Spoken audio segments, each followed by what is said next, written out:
All right, Rick, this is going to be a short one. So let's skip the introduction of the man, the myth, the legend. First of all, thank you for being here, and then we can take it from there. Always a pleasure. Thank you for having me back. Pleasure is all mine, because I didn't prepare this interview. I normally do, and I thought let's for once not talk about Japanese restarts or £1 million sitting in a shack in Africa or whatever it is. Let's talk about losing money in uranium, because if you look at the stocks of the last cycle, we had Paladin and that famous story of yours, but the majority of them went to zero. What did that teach you? Well, it taught me a lesson, mercifully, that I knew before I started in that round because I've been in the business for a long time. That's this. You make really big money by buying stuff that's out of favor way too early. And when it comes into favor and you're enjoying these rapid price escalations, you come to understand with some experience that when the narrative itself becomes popular due to price, that the narrative is less valuable. When the price of uranium was 8 or 10 US dollars a pound, I believed it had to go to 30 and it could go to 40. And it went to 130. Really, from my point of view, everything above $50 was gravy. But every $10 increment in terms of price that the market enjoyed made the market itself more popular, which is to say nobody wanted to buy the stuff when the price had to go up, and everybody wanted to buy the stuff when the price had to go down. At the beginning of the exercise, Antonio, there were 5 public companies that had survived a 20-year bear market in uranium. 5. There were probably between 12 and 15 teams that could have been assembled to run a public uranium company. So if you have the availability between 12 and 15 teams and you have 5 aspirants, the probability that the team that's running your uranium company is competent is pretty high. Mm. At the top of the bull market, there was the same number of teams. Enough time didn't elapse to train a bunch of new teams. So you still had between 12 and 15 teams, but you had 500 public companies that purported to be in the uranium business. So the probability that your company had a competent team was a function of dividing the number of teams, 15, by the number of aspirants, 500, which is to say the probability that your company was well run was very, very, very close to nil. Mm-hmm. Do you have any specific examples maybe of stuff that you bought but then turned out wrongly or something along those lines? No, I think if you examined from a cursory point of view, what you would find in the last bull market is that I sold too early. Not something I'm ashamed of, by the way. I ended up with a lot of money by my standards. And I took the lower risk part of the trade, which is to say, once the uranium price went through $40, which I figured was the incentive price for new production, I began to sell. There were a whole bunch of hot Canadian juniors that came out at a quarter and went to $1.25, and I didn't play. The pre-money valuations were often $20 or $30 million, while the net present value of the assets assembled was close to nil, which is to say I was paying $25 million for nothing, and the industry said I was getting in cheap. And the management teams were people who had failed in gold exploration, failed in oil and gas, probably failed in copper, and perhaps failed in the internet too, and were recycling their vehicles in uranium. So there was no reason from an expertise point of view to get involved in the game. There was no reason from a valuation point of view to get in the game. The only reason to get into the game was fear of missing out, which is something that even at that age, which is to say in my late 40s, early 50s, I was already not guilty of. So I would say that if the street looked at my performance in the last bull market in uranium, what they would say is he didn't sell too soon. He sold way too soon. But as you point out, most of the companies effectively went to zero. So what is way too soon? I made some money. I made what I would argue to be the rational and safe money. And I left the blow-off money on the table. And I hope I do that for the rest of my time on Earth. Yeah. Somebody told me that you have to pay the greed gods before they come and take it themselves. I think that's very accurate. And I think it's a lesson that you learn with age.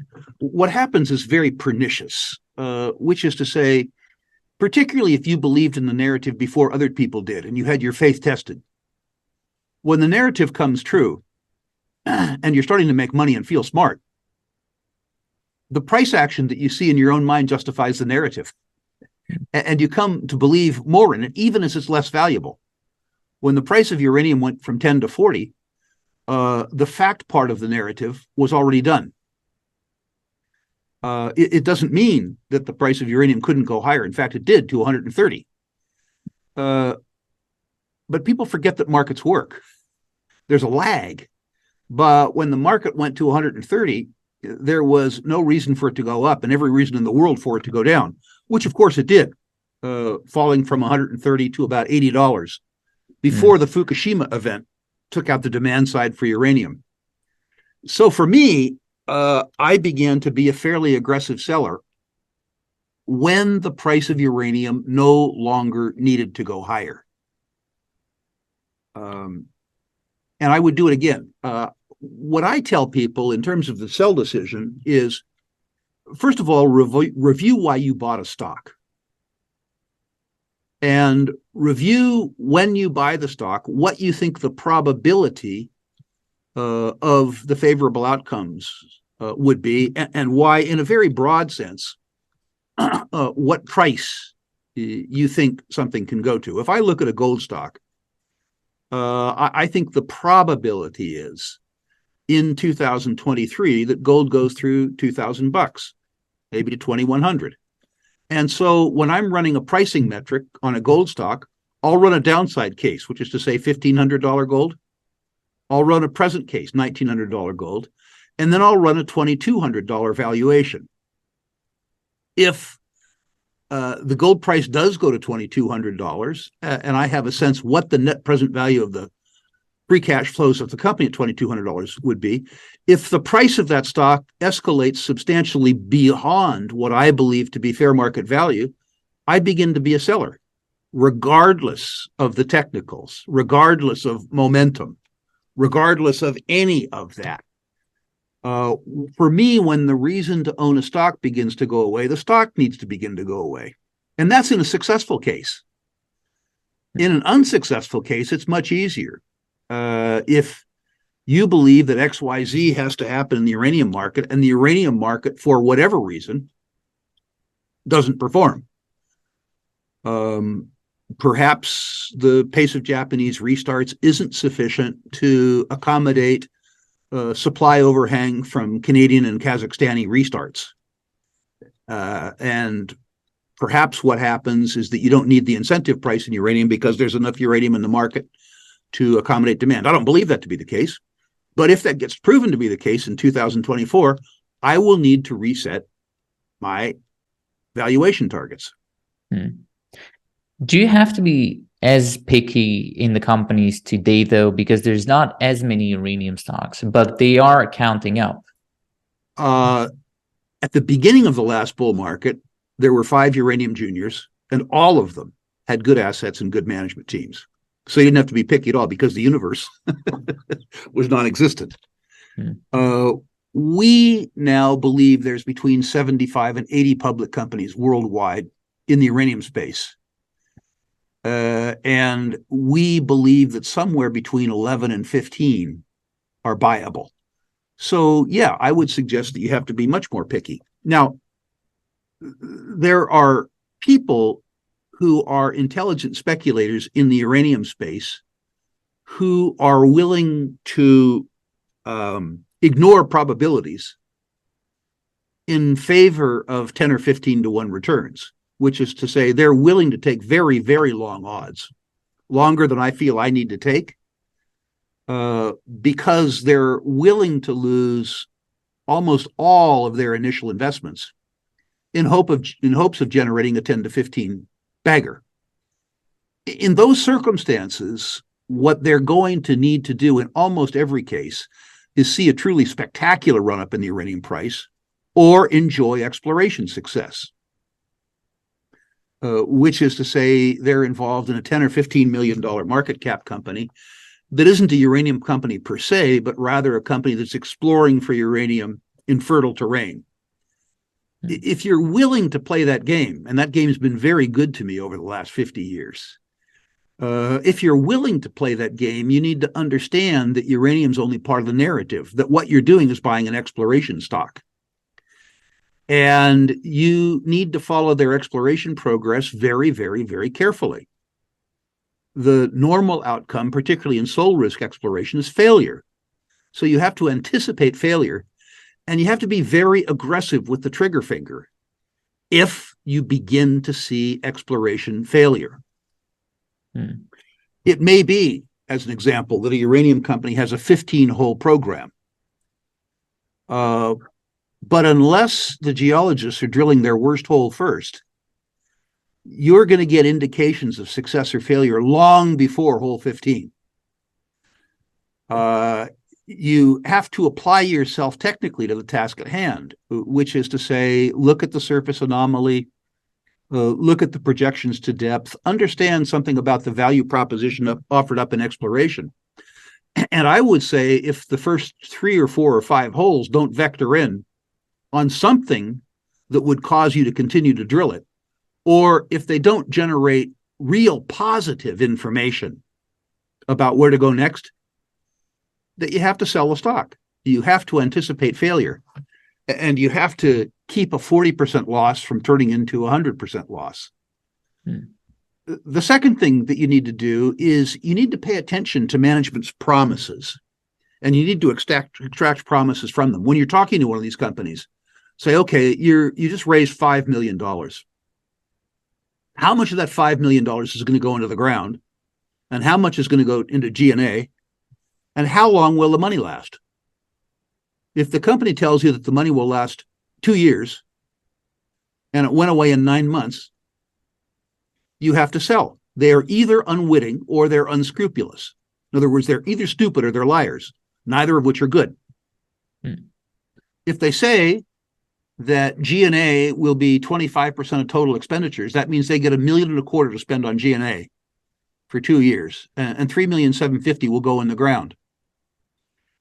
You can even go so far as to look at the last 2 years of annual reports and see how much money they spent in G&A. In other words, if they tell you that G&A is going to be 25% of total expenditures, but G&A for the last 2 years has been 60% of total expenditures, you need to find out a reason why from them, or you need not to buy the stock. But matching what the management team says they're going to do with the money with what they do with the money is a wonderful early warning system for selling the stock. If we were if you are coming up on a period where a junior has to raise money, there are 2 techniques that work.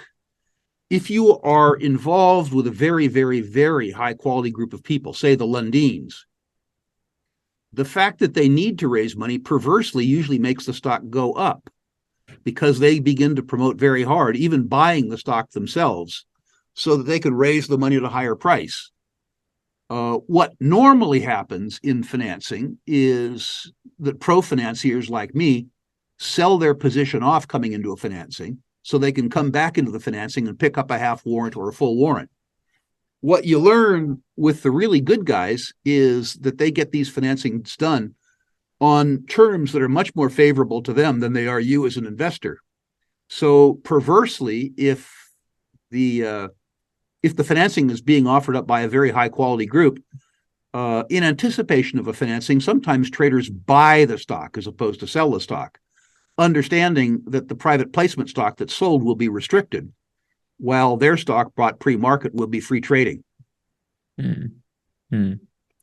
I was wondering if we were to get a little bit more specific on the exploration side specifically. You're on record a lot saying that you like big targets and big potential mines. Yep.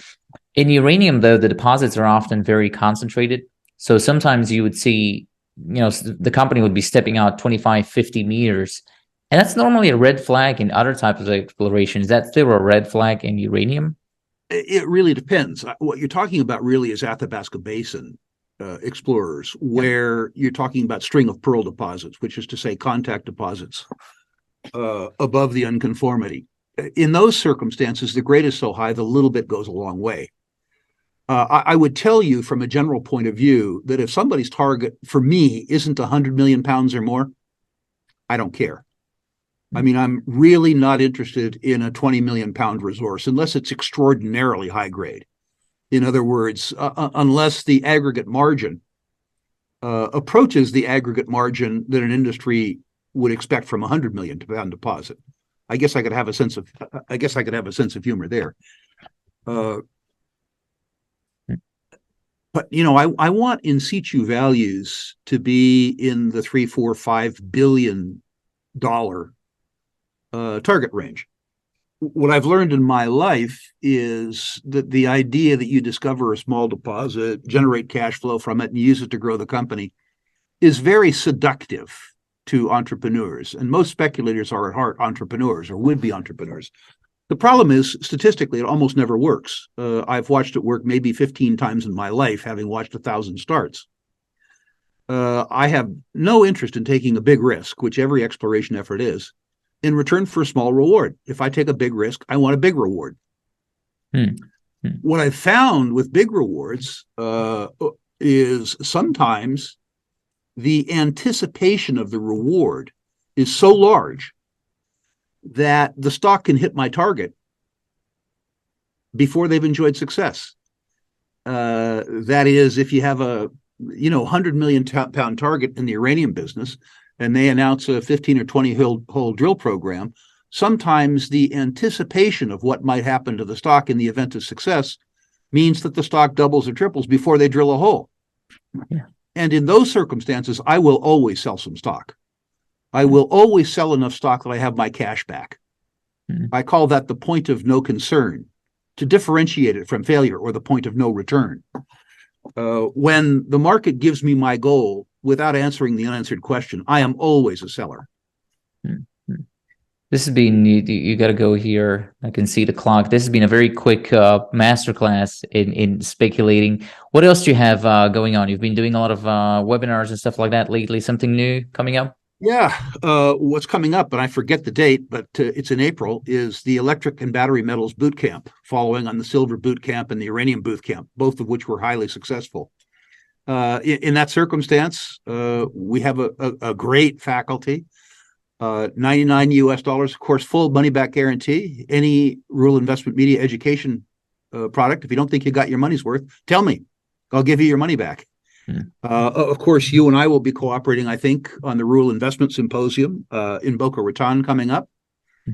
And always, as always, any of your listeners who care what I think about their natural resource portfolios can go to ruralinvestmentmedia.com, list their natural resource stocks, including their penny dreadful uranium explorers, and I'll rank them. Absolutely no obligation. But at present, I have to go. I have to be on another call. I have to be smart. And I have to do it in 45 seconds. Good luck, Rick. Thank you.